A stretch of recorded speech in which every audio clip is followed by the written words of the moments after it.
नमस्कार, म पुण्डरी अर्याल। अध्यात्मको बाटोमा पुस्तकको दोस्रो अध्यायबाट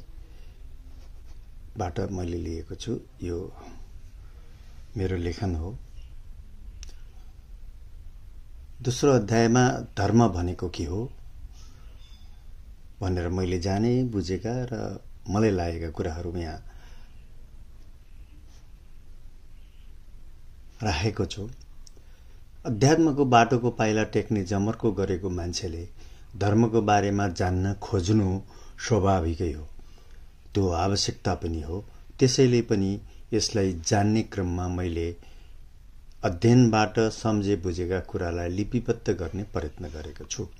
यसमा कमी कमजोरी पक्कै पनि धेरै छन्। कहिलेकाहीँ मलाई लाग्छ यो जीवनमा धेरैभन्दा धेरै विषयको ज्ञान नभइकन मरिने भइयो। धेरै मान्छे न आफ्नो बारेमा जानेर मरेका छन्, न त जीवन र जगतको बारेमा बुझ्न कोसिस गरेका छन्।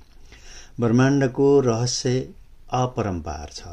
मान्छेले बनाएको कुरालाई बुझ्ने सम्झने मान्छे त संसारमा बहुत कम छन् भने अझ अलौकिक परमात्माले बनाएको प्राणीका जीवनदेखि पदार्थका गुण धर्मको आकर्षणलाई बाँधेर जुन चन्द्र सूर्य ग्रहहरूलाई नियन्त्रण गरेर स्वचालित रूपमा सञ्चालन गरिरहेको त्यो सर्वशक्तिमान तत्त्व जुन अलौकिक निरञ्जन निराकार र सर्वव्यापी छ, त्यसलाई बुझ्न जान्न केही महापुरुषले सक्छन् होला।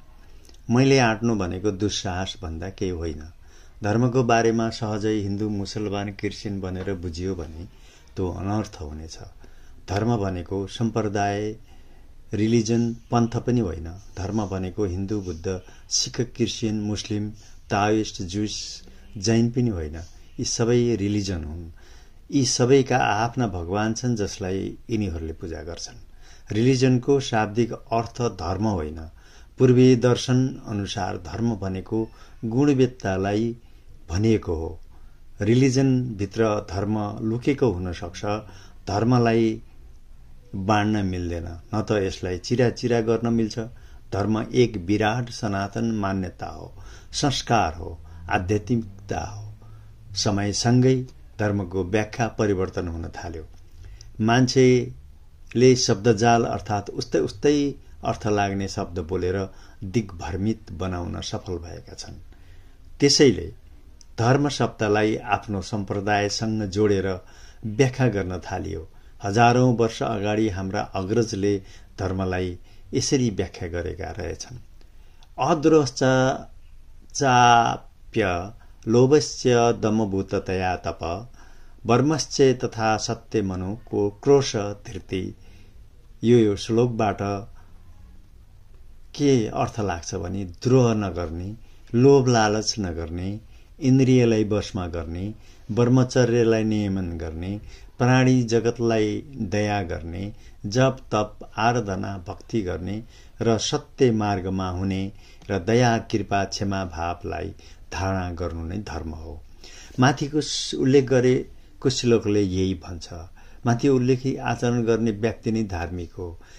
यी विशेषता भएका माथि उल्लेखित आचरणहरूलाई जसले धारण गर्छ त्यस्ता व्यक्ति नै धार्मिक व्यक्तित्व हुन् भनेर हाम्रो सनातनले व्याख्या गरेको छ। यो श्लोकले व्याख्या गरेको छ। त्यसैले जुनसुकै नामधारी धर्म वा सम्प्रदायमा माथि उल्लेखित आचरणलाई अनुसरण गर्न लगाइन्छ भने त्यो सम्प्रदायले धर्म पालन गरेको मान्न सकिन्छ। यदि त्यस धर्ममा प्राणी जगतप्रति हिंसा, अत्याचार गर्ने, लोभ लालचको लागि द्वन्द्व गर्ने, आफ्नो भन्दा अर्को सम्प्रदायलाई नीच देखाउन प्रयत्न गर्ने, आफै मात्रै ठूलो हुँ भन्ने भाव पैदा गर्ने, द्रोह फैलाउने, कुनै प्रकारको देवता मान्ने समूह धर्म हुन सक्दैन। त्यसैले धर्म भनेको नाम होइन। त्यसैले माथि उल्लेखित गुण तत्त्व धारण गर्ने व्यक्ति धार्मिक हो भन्ने उल्लेखित तत्त्व गुण नै धर्म हो। मुस्लिमहरूले आफ्नो इस्लामलाई मजहब भन्ने गर्छन्, जसको अर्थ सम्प्रदाय नै हो। रिलिजनको अर्थ पनि सम्प्रदाय नै हो।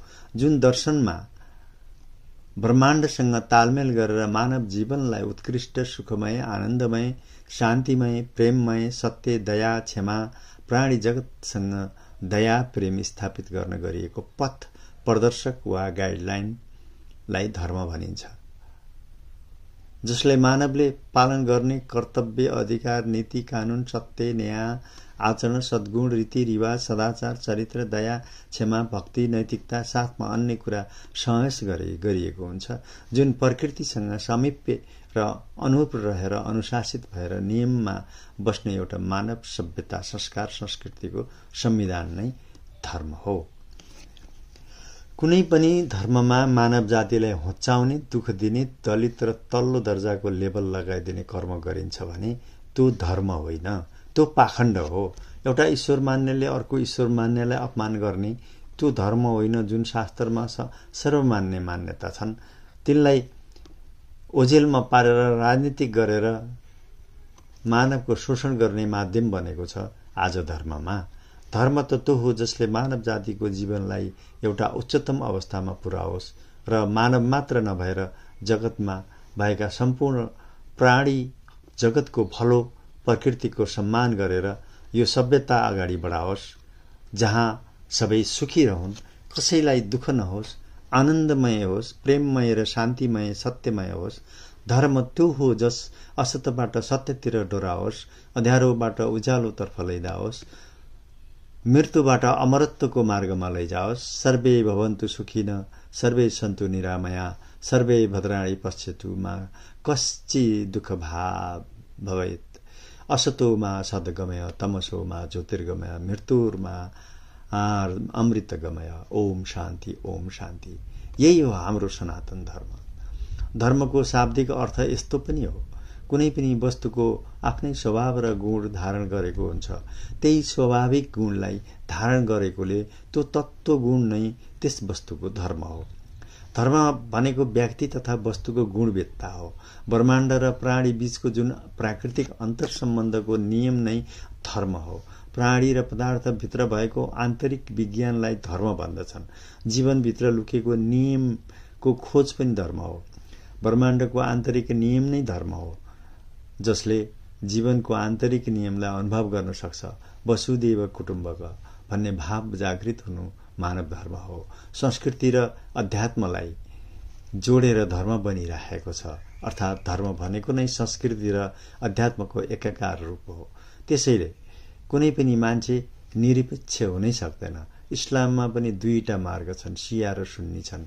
क्रिश्चियनमा पनि रोमन क्याथोलिक र प्रोटेस्ट रिलिजनहरू छन्। त्यस्तै हिन्दूमा पनि वैष्णवमा पनि विभाजित छ। शिवपथ मान्नेहरू पनि छन्। त्यस्तै अनेक देव देवता मान्ने सिख, जैन, बौद्ध अनेक थरीका सम्प्रदायहरू छन्। यी सबै सम्प्रदायहरूलाई एकमुष्टमा धर्मको नामाकरण गरिएको छ। समयसँगै धर्म शब्दको गलत व्याख्या भयो। धर्म भनेको यही हो भनेर उपयुक्त शब्द भेट्टाउन नसकेर यो सम्प्रदायमा जोडिन थाल्यो। अब यो स्थापित पनि भइसकेको छ, तर केही सन्त महात्माहरूले मात्र यो धर्म सही व्याख्या गर्न सक्छन् होला। वैदिक सनातनलाई बाध्य भएर हिन्दू धर्म जोड्न पर्यो र त्यो अब पर्यायवाची शब्द भइसकेको छ। धर्म शब्द अब राजनीतिमा पनि भित्रिसकेको छ। इस्लामले भारतमा शताब्दीौंसम्म राज्य गरे अनि क्रिश्चियनहरूले 100औं वर्ष भारतमा शासन गरे, हुनसम्म आर्य संस्कृतिलाई विनाश पारे। त्यसैले गर्दा धर्म शब्दको दुरुपयोग हुँदाहुँदै राजनीतिमा जरा गाड्यो। संसारमा केही यस्ता देशहरू छन् जो अझै राज्यको कानूनभन्दा धार्मिक नियम बलियो छ र धर्मको कानूनले राज्यको कानूनलाई उल्ट्याउन सक्छ। इस्लाम धार्मिक देशहरूमा अत्यधिक छ भने क्रिश्चियन धार्मिक देशमा केही छन्। सेक्युलर निरपेक्ष धर्मनिरपेक्ष नामक बीज पूर्वीय संस्कृतिमा बलियो गरेर घुस्यो र घुस्याइयो। विश्वका अधिकांश देशमा धर्ममा आधारित शासन व्यवस्था लागू भएका छन्। सेक्युलरको वास्तविक अर्थ राज्यको कानूनमा धर्मको आधारमा भेदभाव गर्न नपाइने, धर्म र धार्मिक संस्थालाई राज्य सञ्चालनमा भूमिका विहीन बनाउने, अर्थात् राज्य र धार्मिक संस्था सम्पूर्ण रूपमा छुट्याउनुलाई भन्दछन्। वास्तविक पूर्वीय धर्म अर्थात् हिन्दू नामको एउटा देश पनि यो भूगोलमा रहेन।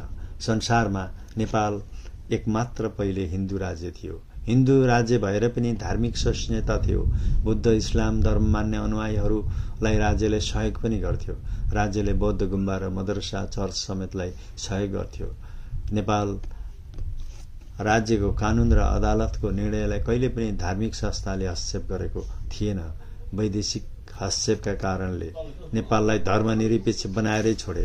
पैसा र प्रचारको समस्त हाम्रो बुद्धि हामी त्यसको पछाडि लाग्दा संसारमा अल्पमतमा पर्न थालिएको छ।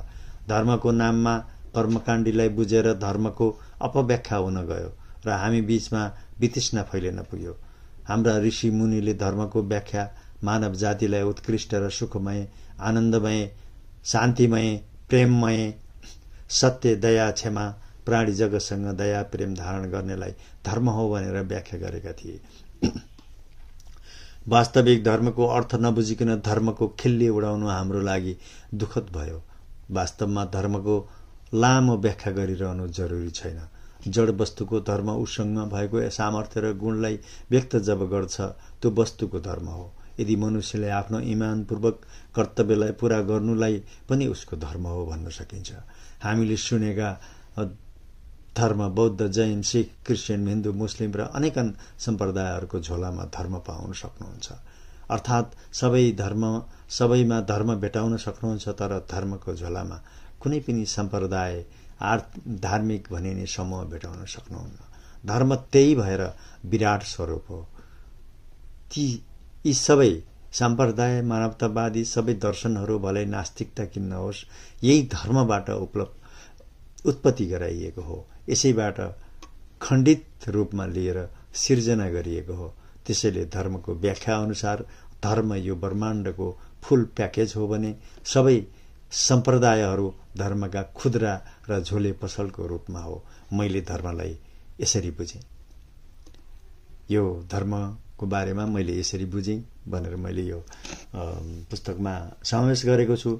यसमा केही कमेन्ट छ भने पक्कै पनि पाठक सुन्ने श्रोताहरूले यसलाई कमेन्ट गरिदिनु हुन र सल्लाह सजेसन दिनुहुन अनुरोध गर्दै आजको यो पाठ यही टुङ्ग्याउन चाहन्छु। धन्यवाद। नमस्कार।